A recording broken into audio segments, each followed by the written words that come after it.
Bonjour et bienvenue dans le guide de démarrage de Mixify. Dans cette vidéo, je vais t'expliquer le fonctionnement de Mixify et toutes les bases dont tu as besoin pour commencer à t'en servir.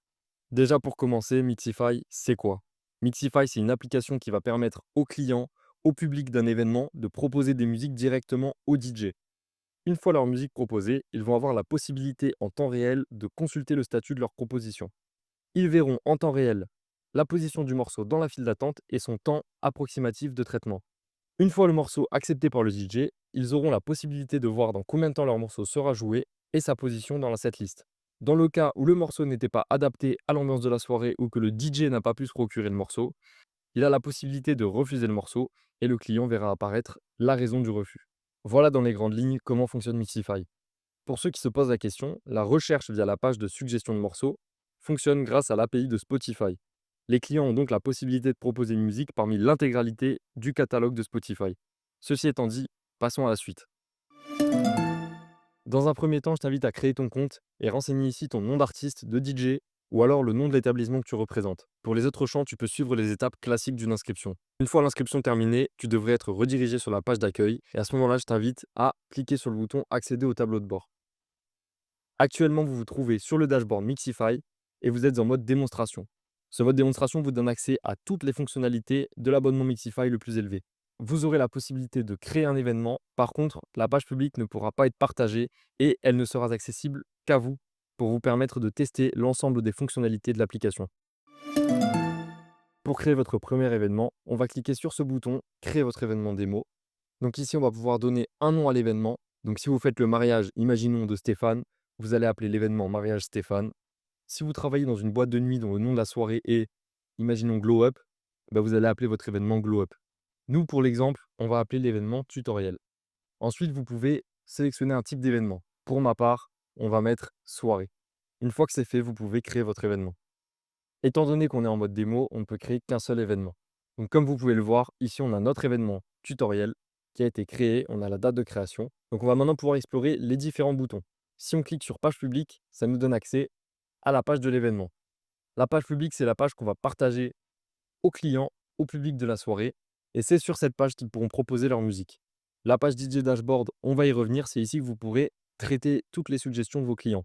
Sur les trois petits points que vous avez ici, vous avez accès aux statistiques de votre événement, la possibilité de nouveau de générer votre QR code, l'accès à la gestion des collaborateurs, vous pouvez renommer votre événement, le dupliquer et le supprimer.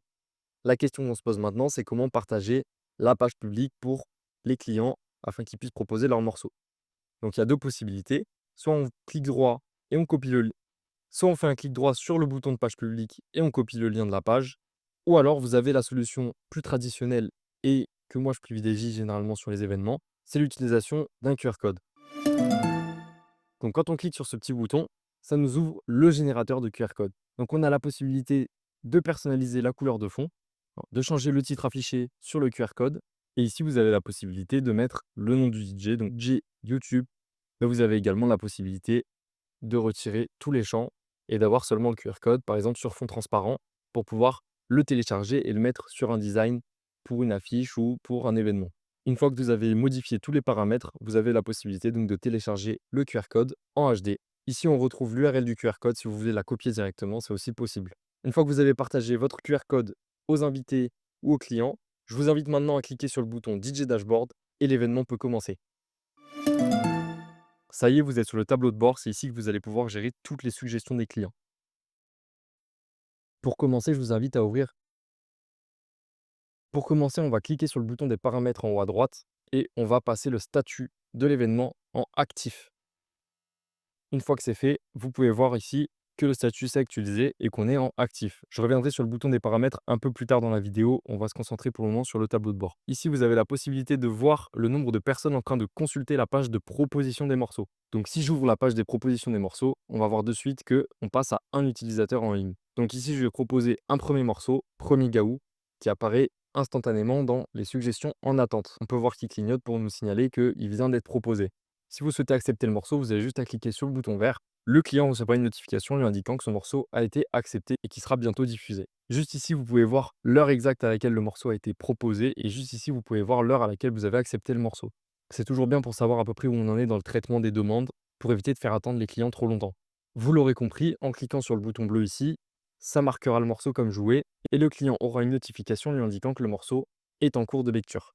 Si par erreur vous acceptez un morceau que finalement vous vouliez refuser, vous avez la possibilité en cliquant ici de le faire revenir dans la file des suggestions en attente. Pour refuser un morceau, c'est simple, il vous suffit de cliquer sur la croix rouge, soit vous sélectionnez une des raisons qui est prédéfinie, que vous pouvez d'ailleurs paramétrer, je vous montrerai ça tout à l'heure, soit vous pouvez des raisons personnalisées qui sera envoyée directement au client. Vous pouvez cliquer sur confirmer le refus et le client pourra consulter la raison du refus instantanément. Dans la colonne Setlist DJ, vous avez la possibilité de déplacer les morceaux dans la file. Ça permet d'afficher aux clients le réel temps d'attente qu'ils auront sur leur proposition. Si par exemple vous avez beaucoup de propositions et vous avez une proposition en dernier que vous voulez jouer très rapidement, vous avez la possibilité donc de le déplacer et ça évitera d'afficher un temps d'attente d'une demi-heure au client alors que vous allez jouer le morceau dans 5 minutes. Juste en bas, vous avez un historique des morceaux qui ont été joués. Vous avez l'heure exacte à laquelle le morceau a été joué et pareil pour les morceaux refusés.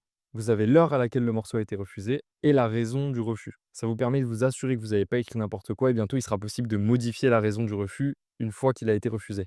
Ceci étant dit, je vais pouvoir vous expliquer en détail les paramètres. L'onglet des paramètres est plutôt bien fourni. Donc vous avez beaucoup de paramètres. Notamment ici, vous avez la possibilité d'ajouter le nom du DJ. Donc ça sera affiché juste en dessous du nom de l'événement. Donc vous pouvez écrire ici votre nom d'artiste directement ou le nom de l'entreprise ou de l'organisation qui organise l'événement. Ici, vous pouvez renseigner le style musical pour informer vos clients du style souhaité lors de la soirée. Vous pouvez de nouveau modifier le type d'événement, ça on l'a vu tout à l'heure. Et ici, vous pouvez changer le statut de l'événement. Donc ça, c'est assez important. Ça vous permet en début de soirée, avant que la soirée commence, de mettre en attente les clients qui consulteront la page. Donc ça évite d'avoir trop de demandes alors que vous n'avez pas encore commencé à mixer.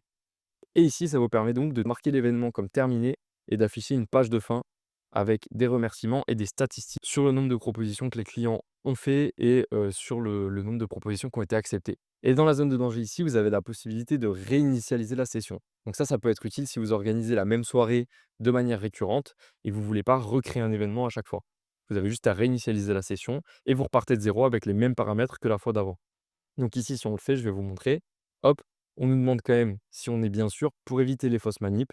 On clique sur réinitialiser et là, on peut le voir, la session a été réinitialisée. Toutes les suggestions ont été supprimées avec succès. Effectivement, il n'y a plus aucune suggestion. Passons maintenant à l'onglet message.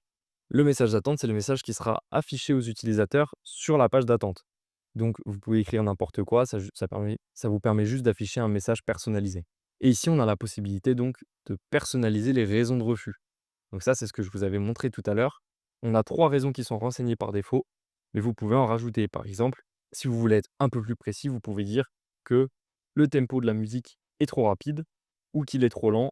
Et donc, vous pouvez ici ajouter un mot-clé. Donc ça vous permet à vous de sélectionner rapidement le message prédéfini. Et ici, vous pouvez renseigner la raison qui sera affichée au client.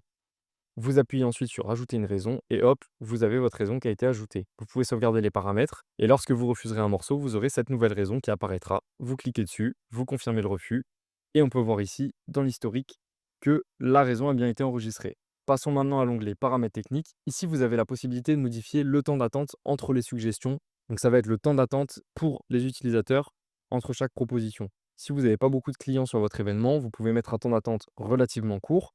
En fait, tout dépendra de votre rapidité à traiter les suggestions. Si vous voyez que vous avez beaucoup de demandes et que vous n'arrivez pas à les gérer, il vous suffit d'augmenter ce temps d'attente. Généralement, avec un temps d'attente de 5 à 10 minutes, on arrive à gérer un flux de demandes assez conséquent. Donc, il est assez rare de dépasser ce temps d'attente-là, mais vous avez la possibilité évidemment de mettre le temps d'attente que vous souhaitez. Ici, vous avez la possibilité d'activer le démarrage automatique. Donc ça, c'est assez pratique. Ça vous permet de sélectionner une date et une heure de début pour votre événement. L'événement passera donc du statut en attente à actif automatiquement et ça affichera un décompte à vos utilisateurs. Vous avez ici les paramètres de fin. Donc ça sera tout ce qui touche à la page de fin de votre événement. Donc ici, vous pouvez afficher un message personnalisé pour remercier vos clients. Vous avez la possibilité d'ajouter l'URL de votre site web ou l'URL de votre compte Instagram. À l'avenir, vous pourrez ajouter plus de liens et personnaliser leur intitulé. Et donc ces liens-là sont affichés sur la page de fin de l'événement.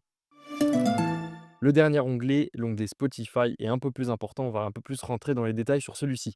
Cet onglet-là, il va vous permettre, au lieu d'accepter les propositions et de les jouer vous, d'ajouter à la file d'attente de votre Spotify les suggestions des clients. Donc si vous utilisez Mixify sur un cocktail ou un événement avec une playlist Spotify, ça vous permet d'intégrer à la playlist Spotify les suggestions des clients. Il y a aussi un mode automatique qui vous permet d'accepter automatiquement les demandes plutôt que de les gérer manuellement.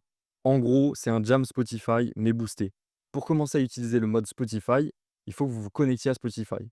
Donc vous cliquez sur le bouton, ça va vous rediriger vers la page de connexion à Spotify. Donc vous entrez votre adresse mail, votre nom d'utilisateur. Donc pas d'inquiétude, la page de connexion à Spotify est directement reliée au site officiel de Spotify. Nous, on n'y a pas accès. C'est vraiment un intermédiaire qu'il y a entre l'API de Spotify et Mixify. Donc une fois que vous êtes connecté, on va pouvoir activer le mode Spotify. Une fois que vous avez activé ce mode, vous pouvez voir que vous avez des nouvelles options qui apparaissent. Pour le moment, on va sauvegarder et vous allez pouvoir constater que le bouton d'acceptation a changé. Maintenant, vous allez pouvoir ajouter à la file d'attente Spotify les musiques proposées par le public. Donc attention, il est possible qu'en ajoutant à la file d'attente un morceau, vous ayez un message d'erreur. Ce message d'erreur peut survenir lorsque vous n'avez pas lancé la lecture sur votre compte Spotify. Donc il faut absolument que vous ayez un morceau qui soit en train d'être lu sur Spotify pour ajouter à la file d'attente une musique. Une fois que vous avez lancé la lecture sur Spotify, vous pouvez cliquer sur le bouton Ajout à la file d'attente et vous pouvez voir que le morceau a bien été ajouté à la file d'attente Spotify. Ce qui est intéressant avec le mode Spotify, c'est que dès qu'un morceau est lu par Spotify, le morceau est directement et instantanément marqué comme joué. Vous n'avez pas à cliquer sur le petit bouton bleu, c'est pour ça qu'il n'est pas accessible ici. On revient dans les paramètres et vous pouvez voir qu'il y a un bouton qui permet l'acceptation automatique. Donc ça peut être intéressant si vous n'avez pas envie d'accepter manuellement toutes les demandes et que vous savez que les gens vont pas proposer des musiques bizarres ou qui vont pas essayer de vous troller. Ici, vous avez accès aux listes noires prédéfinies. Donc, c'est des listes noires qui sont alimentées par les types de Mixify en permanence. C'est des listes qui ont tendance à évoluer. Si jamais vous voulez proposer des morceaux à ajouter dans la liste, c'est possible. Il vous suffit de nous contacter via cette adresse email contact@mixify.fr et vous pouvez nous suggérer des nouvelles modifications et des morceaux à ajouter à la liste. Donc nous, on a déjà renseigné pas mal de musique. Donc on va, par exemple, cocher rap français, vulgaire, injure, etc. Et vous avez la possibilité, évidemment, d'ajouter des exceptions à ces listes. Donc par exemple, dans le kit, il y a beaucoup de morceaux. Et si vous voulez laisser un morceau, par exemple, imaginons Lago fa Lolita, vous pouvez l'ajouter ici, ajouter le nom de l'artiste ou le titre du morceau afin qu'il ne soit pas refusé instantanément. On va sauvegarder les paramètres. Les morceaux de cette liste noire, ils seront automatiquement refusés. S'ils ne font pas partie de la liste noire, ils seront automatiquement acceptés. Vous n'aurez plus à gérer les demandes. Donc on va faire un test de suite. Si on reçoit comme proposition du Joule, étant donné qu'il est dans la liste noire, il devrait être refusé instantanément. Hop, voilà, le morceau a été refusé instantanément. Et dans la raison du refus, l'utilisateur peut voir que c'est dans la liste noire. Par contre, si on propose un morceau un peu plus général, donc on va proposer du Rihanna, on peut voir que le morceau est instantanément accepté et elle a été intégrée à la file d'attente Spotify. Vous avez évidemment à n'importe quel moment la possibilité d'enlever le mode Spotify et de reprendre le contrôle manuel sur les acceptations et les refus de morceaux, ainsi que sur le bouton pour marquer les morceaux comme joués. Lorsque vous êtes sur le tableau de bord Mixify, vous voyez en haut que vous avez un bouton Chart. Si vous cliquez dessus, vous allez arriver sur la page des charts. Ici sont répertoriés tous les morceaux les plus proposés, les plus joués ou les plus refusés. Et vous avez la possibilité, en cliquant sur le titre ou le nom d'artiste d'un morceau, de copier son nom. Vous pouvez également filtrer l'affichage par type d'événement. Pour finir, je vais vous expliquer les différentes fonctionnalités attribuées à chaque abonnement. Donc l'abonnement DJ vous permet de créer jusqu'à 3 événements. Si vous tournez dans peu d'établissements, ça peut être largement suffisant. Il vous suffira de supprimer les événements et d'en recréer un à chaque fois. Vous avez la possibilité d'avoir jusqu'à 200 participants en simultané sur la page de proposition de morceaux, ce qui est énorme. Évidemment, vous avez l'accès au top 100 dans les charts, un support par email et vous avez les fonctionnalités de base sur la personnalisation des QR codes. Sur l'abonnement DJ+, vous avez jusqu'à 100 événements simultanés, jusqu'à 1000 participants, c'est pareil en simultané. Vous avez les fonctionnalités avancées telles que le mode Spotify, auquel vous n'avez pas accès avec l'abonnement DJ simple. Donc les analytics détaillés, c'est l'accès aux statistiques de vos événements qui ne sont pas accessibles sur l'abonnement DJ. Et vous avez une personnalisation avancée. Vous avez également accès à la personnalisation avancée de votre page publique. Ça, c'est une fonctionnalité que je n'ai pas pu vous montrer dans le tutoriel parce qu'elle n'est pas encore dans les paramètres, mais vous pourrez retrouver cette fonctionnalité dans les paramètres du DJ Dashboard. Donc comme je vous le disais, vous avez accès au mode Spotify. Le plan établissement, celui-ci est réservé aux boîtes de nuit, aux organisateurs d'événements qui ont besoin de toutes les fonctionnalités avec un support technique par téléphone et ils ont la possibilité d'avoir des intégrations Spotify personnalisées, d'avoir plusieurs collaborateurs afin de partager la gestion du DJ Dashboard à différents DJ et évidemment, ils ont des rapports avancés sur les statistiques de leur événement. Si vous avez des questions, vous avez ici le centre d'aide qui vous permet de poser des questions détaillées et d'avoir des réponses grâce à une IA qui a à peu près toutes les informations sur le site. Si jamais l'IA n'a pas la réponse à vos questions, ne vous inquiétez pas, contactez-nous via le formulaire de contact juste ici et vous aurez une réponse dans les 24 heures. Sur ce, je vous souhaite un bon début sur Mixify et on se retrouve très bientôt pour de nouvelles vidéos un peu plus détaillées sur le reste des fonctionnalités et des mises à jour de l'application.